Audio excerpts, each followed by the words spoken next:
আমার ভাইয়ারা, এই যে আমার হাতে একটা কাগজ, যদি আমি এখানে পানি লেখি এটা ভিজবে না, যদি আগুন লেখি এটা পুড়বে না, কিন্তু বাস্তব আগুন হলে লেখা লাগবে না, লাগাইতে লাগাইতে পড়া শুরু হবে, ঠিক না? বাস্তব পানি হলে লেখা লাগবে না, লাগাইলে ভিজতে শুরু হয়ে যাবে।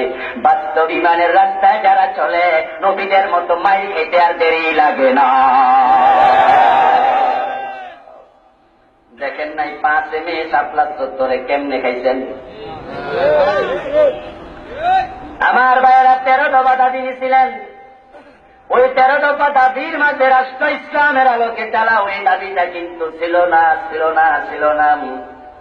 ওই 13 দফা দাবির মাঝে ছিল সংবিধানে আল্লাহর উপর আস্থা বিশ্বাস সংযোজন করো, মেয়েদের বোরকা বোধ করে বের হতে হবে, বোরকার আইন করো, এই জাতীয় দাবিগুলা ছিল। কিন্তু সবচেয়ে বড় দাবি যেটা, লা ইলাহা ইল্লাল্লাহ, আল্লাহ ছাড়া কাউকে মানি না, ইনিল হুকমু ইল্লা লিল্লাহ, আল্লাহ ছাড়া কারো আইন নাই, আলা লাহুল খালকু ওয়াল আমরু, সৃষ্টিগার আইন তার। ওই ছোট ছোট 13 দাবি কইরা গুলি খাইলেন, আর বড় দাবি লইয়া সামনে যায় দেখেন কেমনে পাখি দেয়া শুরু করে। কথা বলছেন নাই?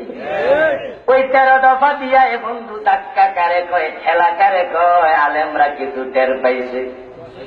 এখন বন্ধু 13 দফাওয়ালারাও নাকে তেল দিয়া ঘুমাইতেছে। আমরা কোরআনের পক্ষে হক কথা বলেছি যুগ যুগ ধরে, এবং আমরা গুলি আগেও খেয়েছি, এখনো খাচ্ছি, সামনেও খাওয়ার প্রিপারেশন আছে। রক্ত আমরা আগে দিয়েছি, বর্তমানে দিচ্ছি, সামনেও দেব। আমাদেরকে গুলি দিয়া, রক্ত নিয়া, ফাঁসি দিয়া আমাদের দাবি থেকে কেউ সরাতে পারবে না। হযরত বেলালের মতো গলার রশি লাগে টানলেও আমরা আমাদের ইমানের দাবি থেকে 1 ইঞ্চিও সরব না।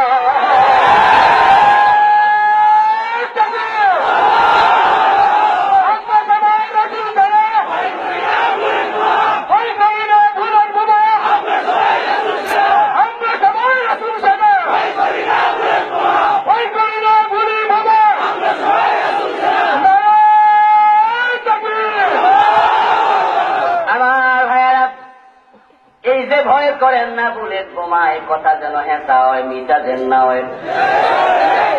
আবু বকর সিদ্দিক বলেছিলেন, ইয়া রাসূলুল্লাহ, কাফেররা তো এসে গেছে, আমরা যে গুহার মাঝে লুকাইলাম, বিশ্বনবী গুহায় লুকাইছেন ভয়ে নয়, বরং এটা আল্লাহর ইশারা ছিল, ঠিক না?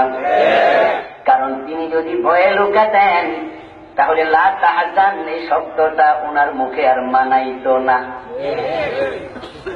আবু বকর বলতেছে, ইয়া রাসূলুল্লাহ, আমরা তো গুহায় লুকাইলাম, কিন্তু কাফেররা এসে গেছে, পায়ের দিকে তাকাইলে আমাদের চেহারা দেখে ফেলবে। আল্লাহর নবী হযরত আবু বকর সিদ্দিককে ওই দিন প্রবল দিলেন, সাহস দিয়ে বলছিলেন, লা তাহজান ইন্নাল্লাহ মা'ানা। জোরে বলেন সুবহানাল্লাহ। আবু বকর দুশ্চিন্তা করো না, আল্লাহ আমাদের সাথে আছেন, ঠিক না? ঠিক আমরা যারা এখন বলতেছি ভয় করি না বুলেট বোমা, এই চিন্তা নিয়ে বলা লাগবে। হিংস্রতার জন্য নয়, সহিংসতার জন্য নয়, বরং আমাদের চিন্তা হবে আমরা আল্লাহর কোরআনকে বাংলার জমিনে কায়েম করার জন্য উঁচু পাহাড়ের চূড়ার মতো মাথা উঁচু করে সামনে যাব। আমাদের বুক ঝাঁঝরা করে দিও, আমাদেরকে কোরআনের আইনের দাবি থেকে সরানো যাবে না। বুঝেন ভাই কথা?